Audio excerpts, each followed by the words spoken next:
Thomas, and we are going to do physics today, and our topic is electricity. I am doing this because a lot of students are complaining that physics is difficult, physics is complicated, but the truth is that physics is not difficult and it's not complicated. It involves continuous practice and a handful of techniques in order to survive. So if you follow me here, I'm sure physics is not going to be a difficult subject for you. So the first topic I'll be starting with you guys is electricity. And under electricity, we shall be looking at current. But before I move on, there are some important terms that I want us to look at. One is current, the other one is resistance, electromotive force into brackets EMF, potential difference into brackets PD, and then a cell. When we say current, current is defined as the quantity of charges moving through a conductor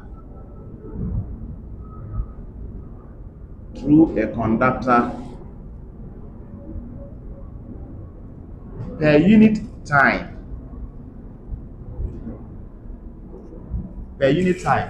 This is the basic definition of current.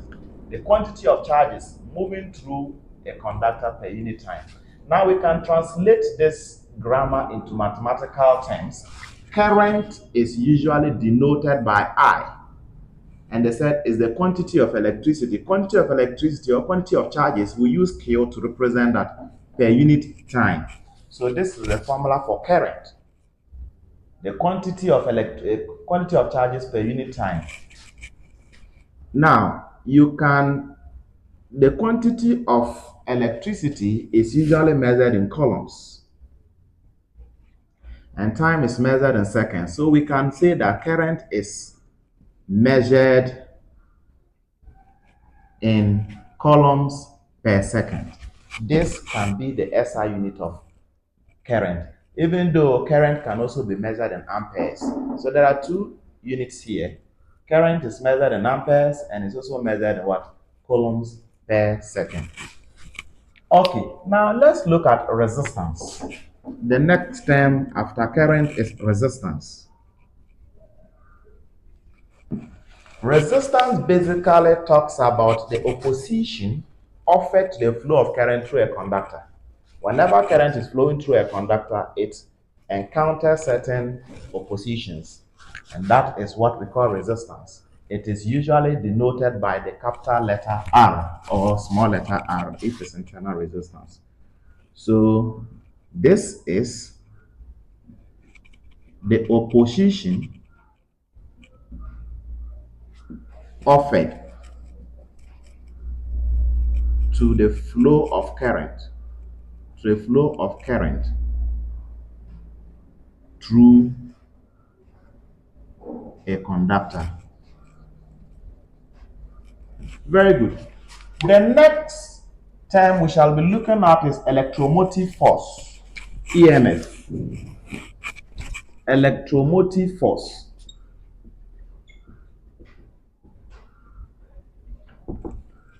Into brackets EMF. You remember from the beginning I said charges have the ability of moving through a conductor. When they are moving, there's this particular force that enables them to do so. And that force is what we call electromotive force. So it is a force that directs or that moves electric charges through a conductor.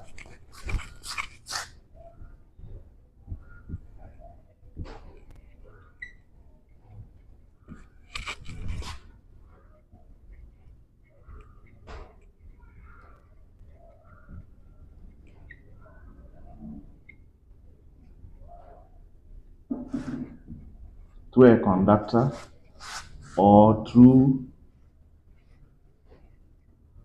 an electric circuit.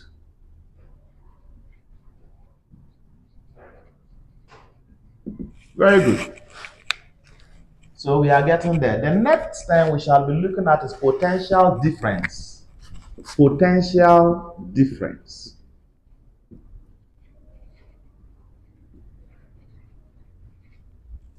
into brackets PD.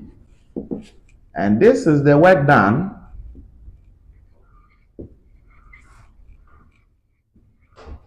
in moving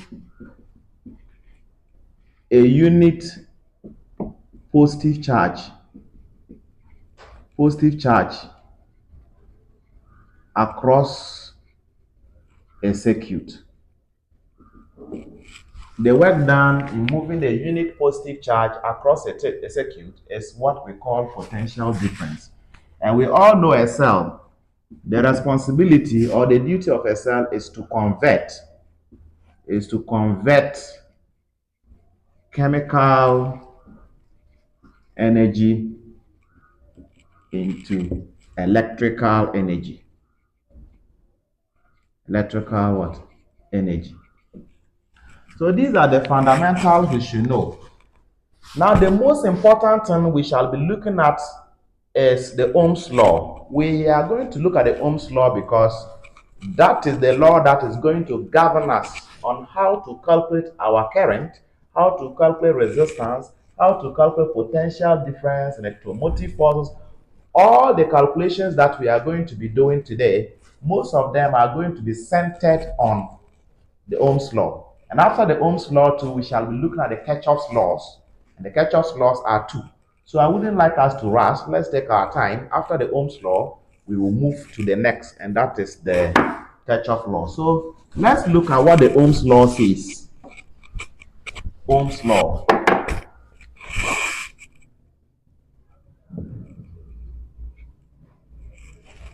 And this law states that, Ohm's law states that the potential difference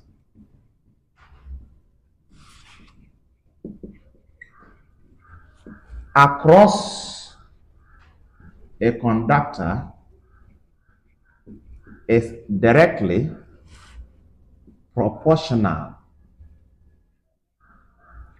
Is directly proportional to the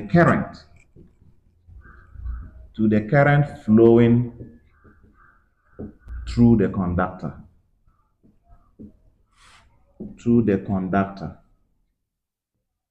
Very good. This is at constant temperature. Let me add that.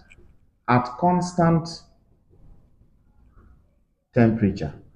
Let me add that. It's very important. The temperature has to be constant. Very good. So if this is what the Ohm's law says, we can translate what Ohms have said into what? Mathematics. It says the potential difference. We can use V to represent potential difference. Potential difference and voltage are the same. So potential difference is directly proportional to the current. You get it? V is directly proportional to I. V is the potential difference, I is the current. Now, in order to do away with this proportionality sign, we introduce resistance, because in every circuit, whether conductor, an insulator, anything, there is always this kind of resistance offered. So we remove the proportionality sign and introduce resistance. So V becomes IR, where V is equal to potential difference or voltage, into brackets voltage. I is equal to the current, and then R is equal to what? Resistance. So even if you don't remember the Ohm's law, this formula is very simple. It's a very short formula, V equal to IR. If you remember this formula, then it's the same as the Ohm's law. Just try to translate it back into words. The Ohm's law states that the potential difference across a conductor is directly proportional to the current flowing through the conductor at constant temperature. And mathematically, this is how it's given. So when they give you an electric circuit where you have conductors, you have resistors, you have voltages or EMFs, you can use this basic equation, this very simple equation, to navigate your way through by simply applying some few techniques in order to go through. Now, I'm going to clean and then show when it comes to resistance and then the voltage, or voltage, sometimes you can call it EMF. There you need some handful of techniques. So let's look at how resistors are usually arranged in a circuit. There are two ways by which we can always arrange resistors. We have parallel arrangement and series arrangement. Arrangement of resistors. Arrangement of resistors. We have, let me write the series one first. Series connection, and then parallel connection. So when it comes to resistance, there are two basic ways you can arrange them. Either they are arranged in series or they are arranged in parallel. Now, when they are arranged in series, they are connected by one line. For example, you have a circuit like this. This is a symbol for a resistor.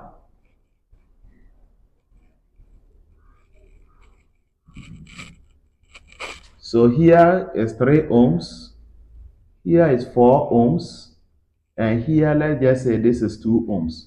Now, since there is one line joining these individual resistors, 3 ohms, 4 ohms, and 2 ohms, we assume that we don't assume, in fact, they are connected in series. And when resistors are connected in series, to get your total resistance, just add the resistors as they are.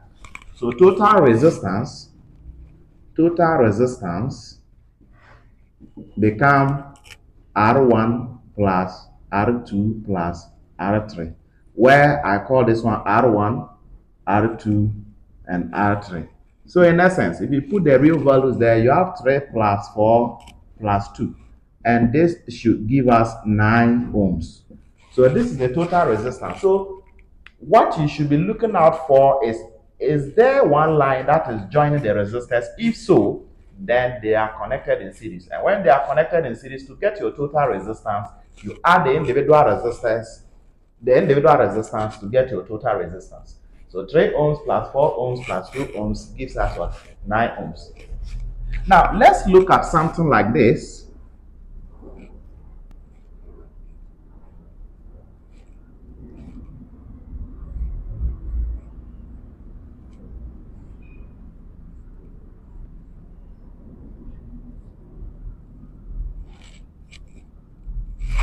Now, you could see that here the arrangement of the resistors are not joined by one line. There are branches. This one is on a different line. This one too is on a different line, and this one too is on a different line. Now, this kind of arrangement is what we call parallel connection. So I call this one R1, R2, R3. So let's use the same values as they are here. We have 3, 4, and 2. So how do we get a total resistance where the resistors are connected in parallel? The formula is 1 over RT. This RT is total resistance, is equal to 1 over R1 plus 1 over R2 plus 1 over R3. That is the formula. You first of all need to do this and come and take the reciprocal of whatever you've got in here in order to obtain your total resistance. So let's put in the values. You have 1 over RT equal to 1 over the first one, the R1 is 3 ohms. So I put 3 here, plus the second is 4, so 1 over 4, plus 1 over 2. And I'm sure anybody who is following me here should know something about fractions, because if you don't know something about fractions, I'm not sure this topic is your area. However, I will still take you through how to solve this. If you have 1 over 3 plus 1 over 4 plus 1 over 2, you can look for the LCM for the denominators.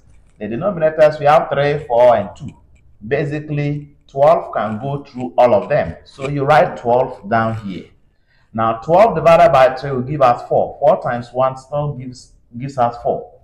Plus 12 divided by 4 is 3. Times 1 is 3.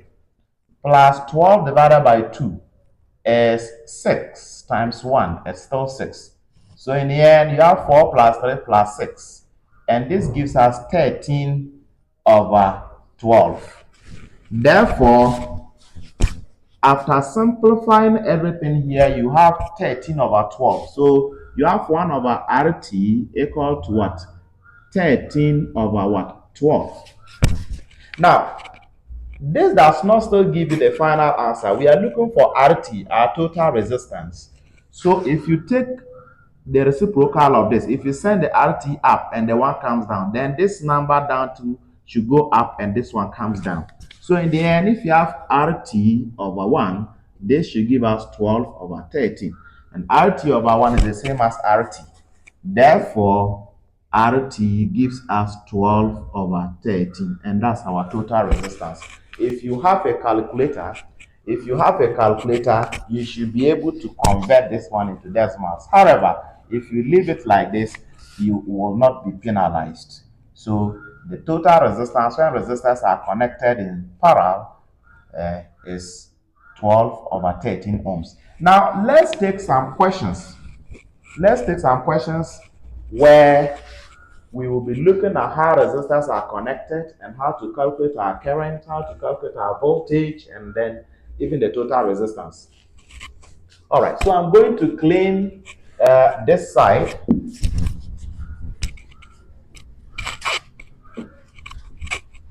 I'm going to clean this side. Now, let's take a question like this. You have a circuit diagram like this.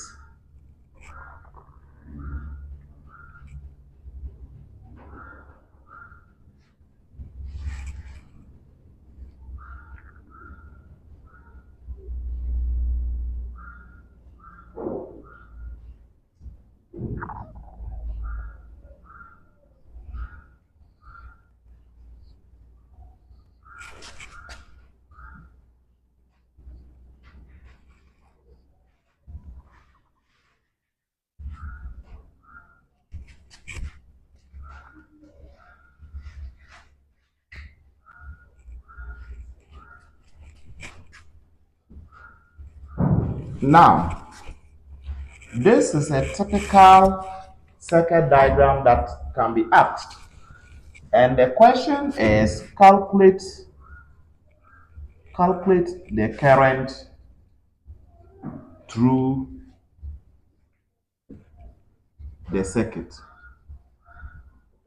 How do we do this? First of all, you have two resistors here. So you need to know your total resistance before you even proceed. So total resistance, since the resistors are connected,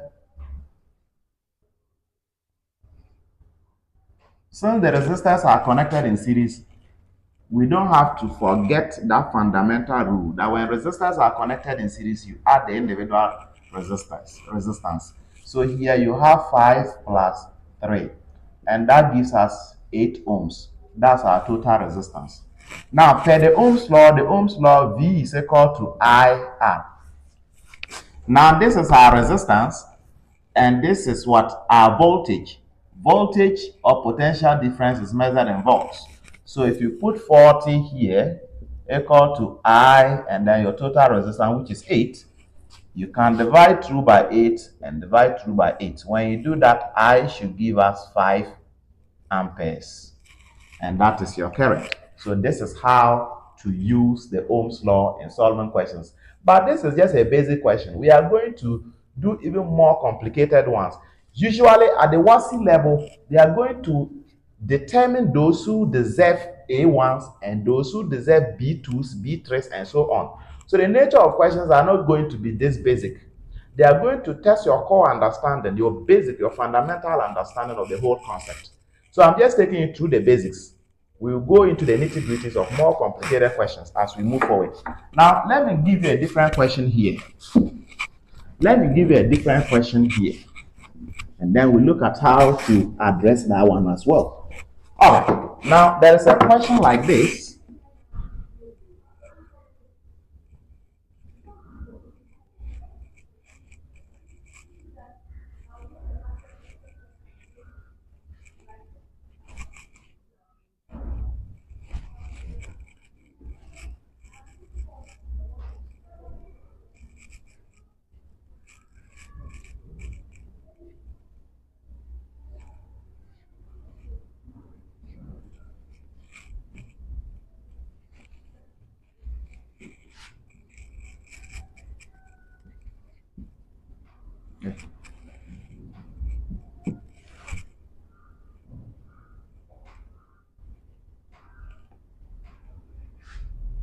Now, this is a very simple question that they can ask you to calculate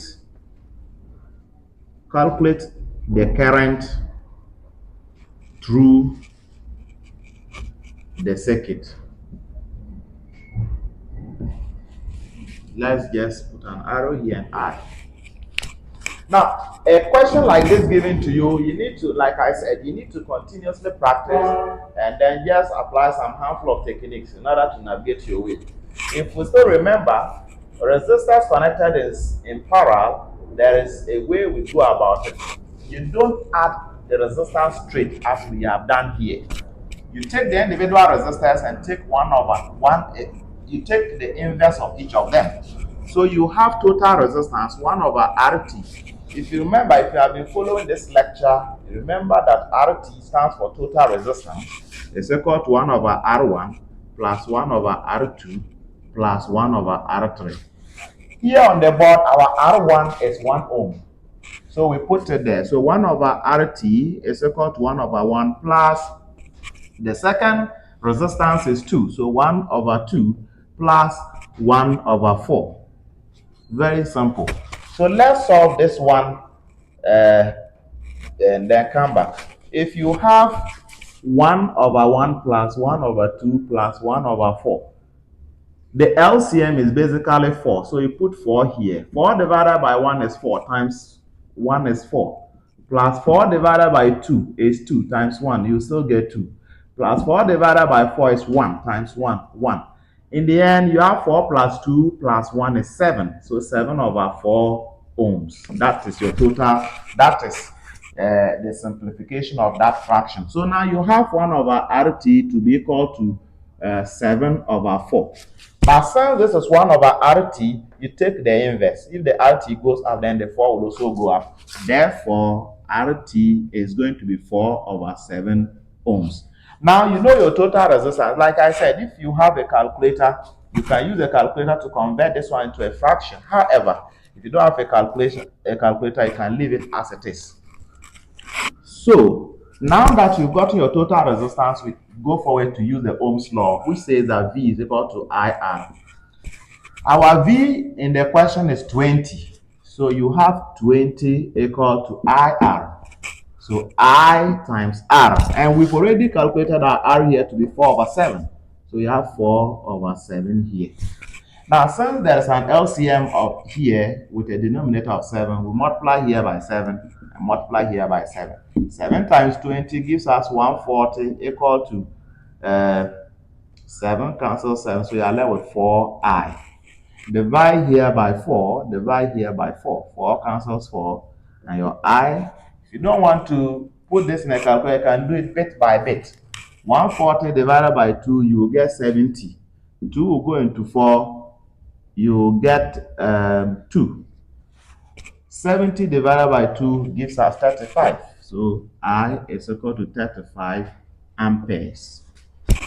So this is basically how to go about with resistors connected in parallel. Now I'm going to clean. I have my own materials here. I'm going to take some past questions and then we look at how to address those kind of questions. All right, so the first question is here. The first question is here. Give me a minute. I'll be here with you. Okay.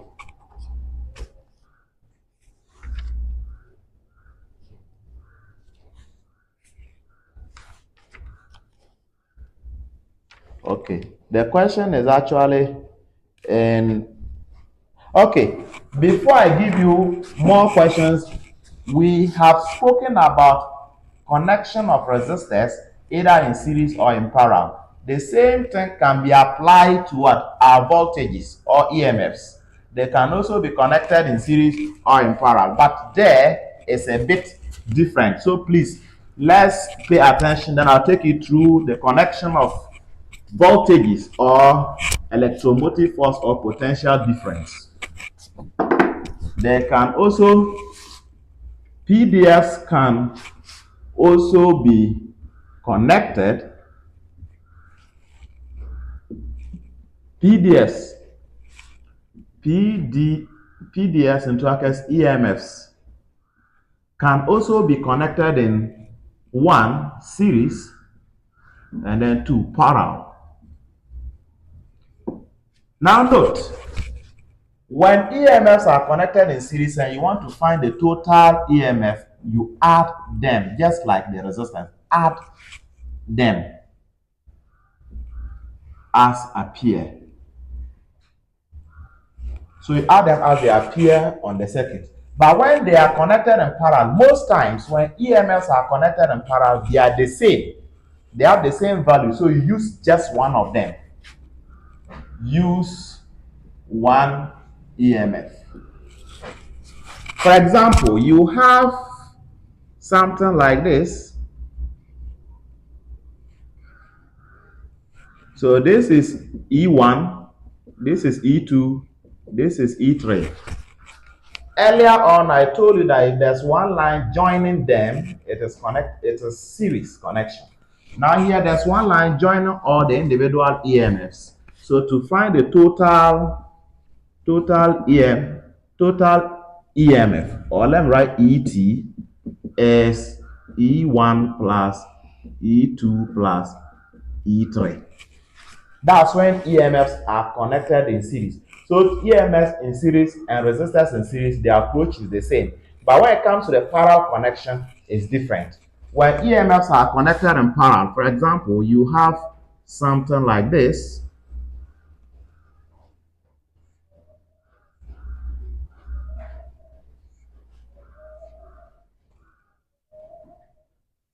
This is E1, this is E2, and this is E3. Total EMF or ET is equal to E1, equal to E2, equal to E3. In that case, you use just one of the EMFs to do your calculation because they are going to be the same. I hope you are making sense. The EMFs, when they are connected in parallel, they are the same. So you just use one of them and you are good to go. Now, let's take some questions that came some years back and then try to solve them. A typical question is this. You have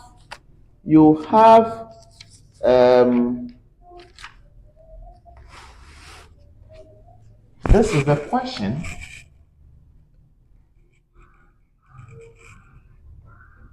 3 ohms.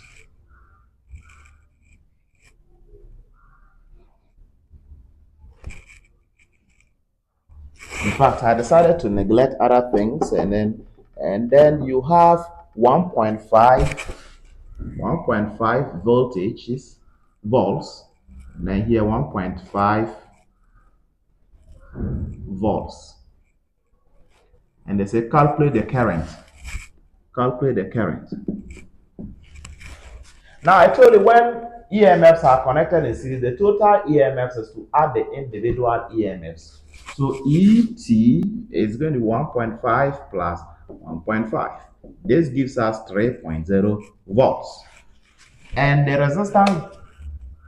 resistance is 3 ohms. So in applying the Ohm's law, which says that V is equal to IR, our V is, I told you, voltage, EMF, potential difference, they all mean the same thing to some extent. So you have 3 is equal to I times here, which is also 3 ohms. Divide here by 3, here by 3.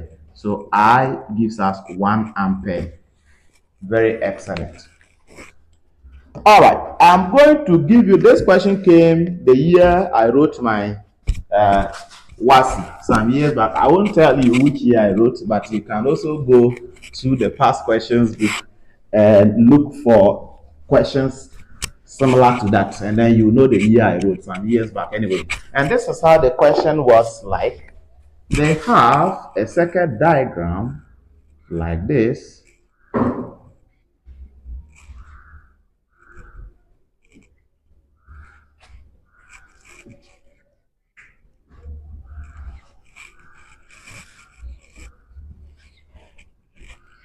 Very good. This is how the question was like, and we have 2 ohms here, 3 ohms here,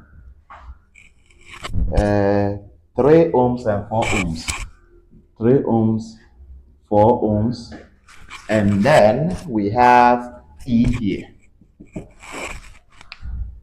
Now, the question says in the circuit below, find the effective resistance given that the ammeter reading is 3 amperes. So ammeter is actually used to calculate current. So if the ammeter reading is 3 amperes, it means the current flowing through this circuit is 3 amperes. So the current into amperes I is 3 amperes. Very good. So this is how the question is. They've given you a couple of resistors, current, and then you are supposed to calculate your E. Now, this is kind of complicated because, but not complicated, you just have to take your time.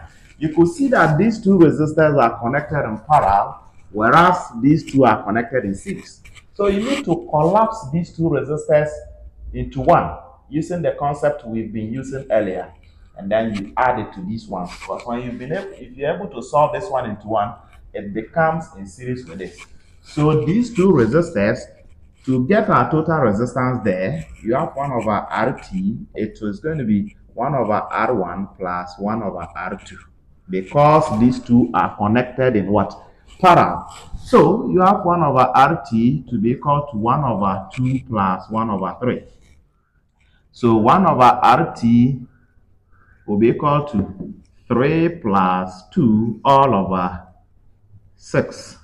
So this 1 over RT is 5 over 6. Now to take the reciprocal, RT gives us 6 over 5 ohms. So this one gives us 6 over 5. And these 2 are also connected in series. So total resistance for the series part, is equal to 4 plus 3, which is what? 7 ohms. Now this 7 ohms and this 6 over 5 ohms are also going to be in series, so we add them direct. So overall resistance, or the ultimate total resistance, is going to be RT equal to what? 6 over 5 plus 7. Now, how do we solve this? This one too, you can make it over 1 and put your LCM there. So 5 divided by 5 is 1 times 6 is 6, plus 5 divided by 1 is 5 times 7 is 35. So RT becomes 6 plus 35, which is 41 over 5. 40 divided by 5 is 8, right? So you have 8.0125. However, you can leave it as it is. This is your total resistance. You can leave it as it is. Don't shake. At the end of the day, the answer will still come out. Now, our interest is not total resistance. The question says we should calculate the effective EMF.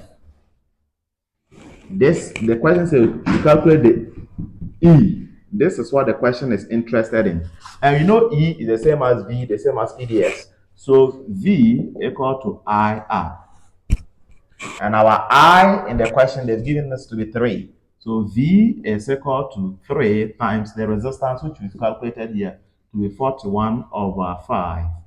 And when you do this, V becomes 3, 12. So 12, 3 over 5 volts.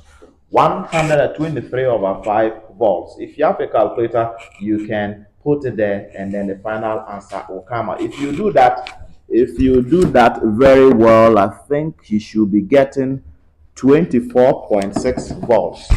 So V should be given as 24.6 volts. 24.6 volts.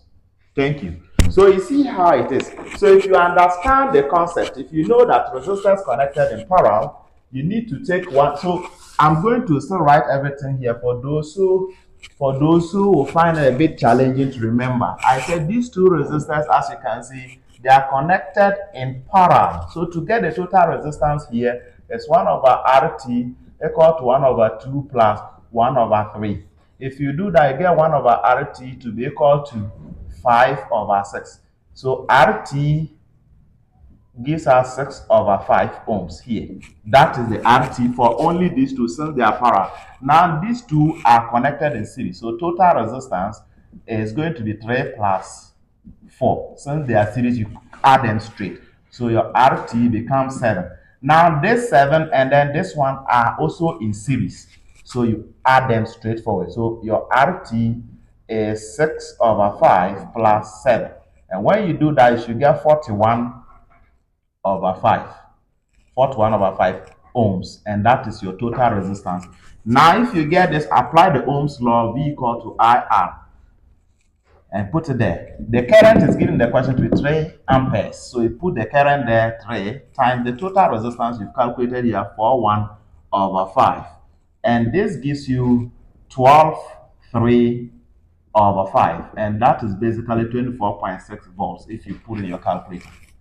So it's very simple. If you understand the concept, you can always solve these kind of questions within 3 minutes. 3 minutes maximum, you should finish. Now, we are going to look at another concept called resistivity.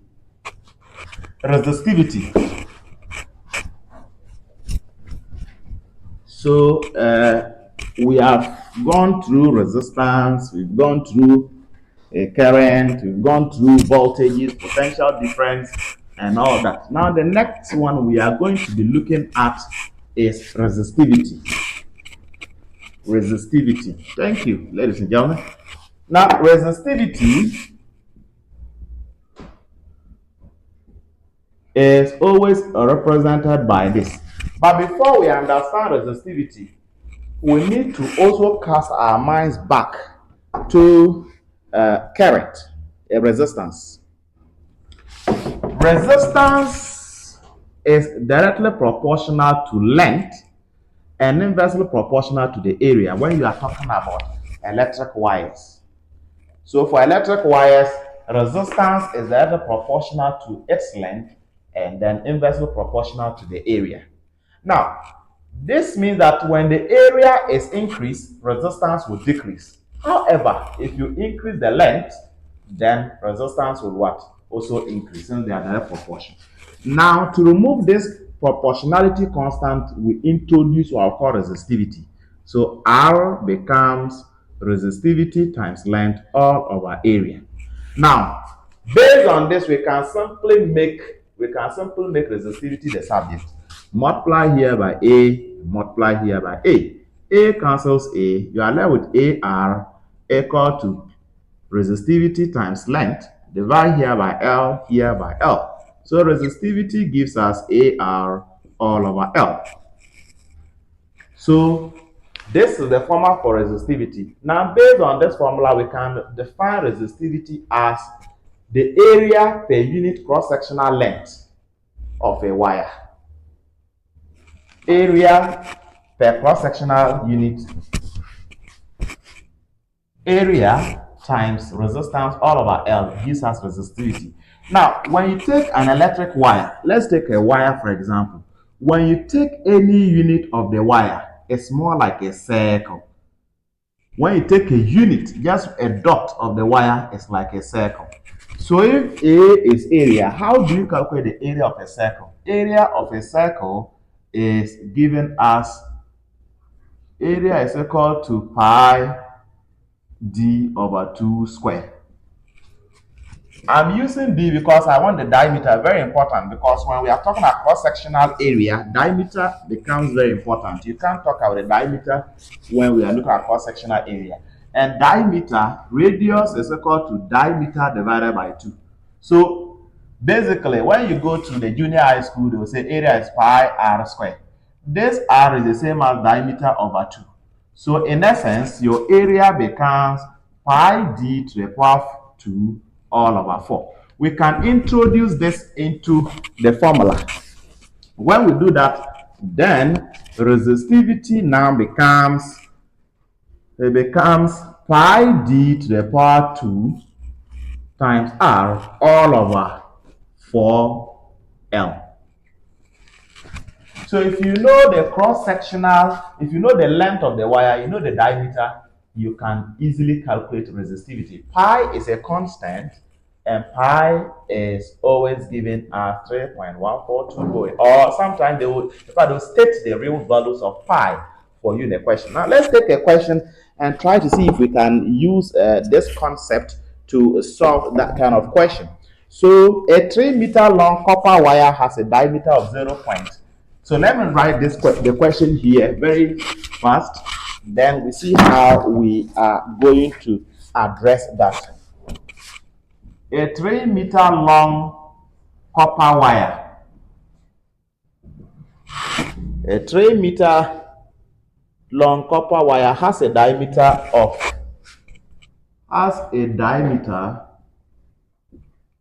0.5 millimeters. Has a diameter of 0.5 millimeters. Calculate the resistance of the wire if its resistivity is 1.8. Calculate the resistance of the wire if its resistivity is 1.8 times 10 to the power times 10 to the power negative 4 ohm meter. Negative 4 ohm meter. Now, this is going to be a very simple question. Now, bear in mind, they've changed the nature of the questions. These days, they like bringing component questions. And you see a very simple question like this. You may be wondering, if you remember what I've just taught you about resistivity, this should be very simple for you. So the diameter is given to be 0.5 millimeters. Distance or length must not be measured in millimeters. The standard, the SI unit of length is meters. So how do we change this one to meters? So D becomes 0.5 times 10 to the power negative 3 meters. You multiply by negative 3. Good. And the next thing, what is also given, they've given us the length of the wire. So length is already in meters, so don't need to do any adjustment. And they've given us resistivity. I told you resistivity is given by this 1.8 times 10 to the power negative 4 ohm meter.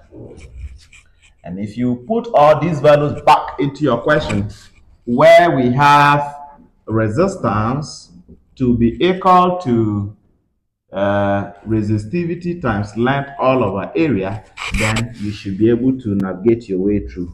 So resistivity is 1.8 times 10 to the power negative 4 multiplied by the length, and the length is 3, all divided by what? The area. Okay, too bad area is not given, so we need to use the formula containing the diameter. Sorry, I was using the wrong format. Here, you can make resistance the subject. We've already gone through this to get resistivity to be equal to pi d to the power 2 r all over 4L. So multiply 4L here, you have 4L PE, 4L resistivity, all over pi d to the power 2 to be equal to our resistance. If you put the values there as they are shown here, you have 4 times length, which is 3, times resistivity, 1.8 times 10 to the power negative 4. All this over pi d square, and our d is 0.5 times 10 to the power negative 3, all squared, equal to resistance. If you put this on your calculator, the calculator is already coded to know the real value of pi. So you don't necessarily need to know, oh, what's the value of pi? Put it on the calculator, the answer will come up. And when you do that, when you take your time to do that, you should be getting your resistance to be 2.7. You should be getting your resistance to be 2.75 times 10 to the power negative 3 ohms. If you do the right thing. So that is how to calculate resistivity. So I'm going to go over resistivity. I said when it comes to copper wires, or when it comes to electric wires, conducting wires, resistance depends on 3 things. Resistance depends on the length. It also depends on the cross-sectional area. Very good. And to remove this, we introduce what I call resistivity, because the nature of the material will determine its resistivity. So R becomes resistivity times length all over A. This is the formula for resistance in terms of length and cross-sectional area. And I say area of a circle is given by pi d over 2 all squared. So area becomes pi d to the power 2 all over 4. If you introduce this here, your resistance becomes 4pl all over pi d squared. And this is another formula for resistance. All right, so ladies and gentlemen, thank you very much for our time here together today. And just to wrap it up, I would like to give you all the things I've spoken about today, and let me clean everything I have on the board, and I'll give you a summary of what we did today. Today we looked at the Ohm's law. I'm going to touch on the important one. We spoke about the Ohm's law, and I said the Ohm's law states that the potential difference across a conductor is directly proportional to the current flowing through the conductor. So the potential, the Ohm's law, basically V is equal to what? IR. Don't forget this. If you forget this, then the whole concept becomes of no importance to you. So please, I'll urge anybody who is watching this video to try as much as possible to remember this, because most of the calculations you are going to be doing, they will basically be about the Ohm's law. And we also spoke about how to calculate resistance when they are connected in series and when they are connected in what? Parallel. The same with EMFs. We've already done that. And then we looked at resistivity. And resistivity is still on the board. I said resistance depend on length and cross-sectional area. So to remove the constant of proportionality, you put R is equal to resistivity times length all over area. So this thing you are seeing here is resistivity, which is the same as AR over L equal to resistivity. So resistivity, you have area, cross-sectional area times resistance all over the length gives us resistivity. So this is also a very short kind of thing you should remember. And I say area of a circle, since if you take a unit cross-sectional area of a wire, it is pi d squared over 4. If you put this one here, you still have resistivity. Now, in our next episode, this is actually the very first episode on electricity. The next episode, I shall be talking about the Kirchhoff's laws. The Kirchhoff's laws are two. The one that talks about current and the one that talks about the networks and the loops. So the next episode, I will be talking about the Kirchhoff's laws. So do well to subscribe to this channel if you want to get updates. Whenever I upload a video, you will be notified. YouTube will notify you. So I'll put everything on YouTube. So please try and subscribe. So whenever I upload a video, YouTube will notify you for you to watch. So you don't necessarily need to worry yourself and travel long distances to have extra classes. Be in your room, watch the videos, and you are good to go. If you have other questions too, I'll leave my email and my WhatsApp number. Just reach out to me and I'll help you. Thank you very much.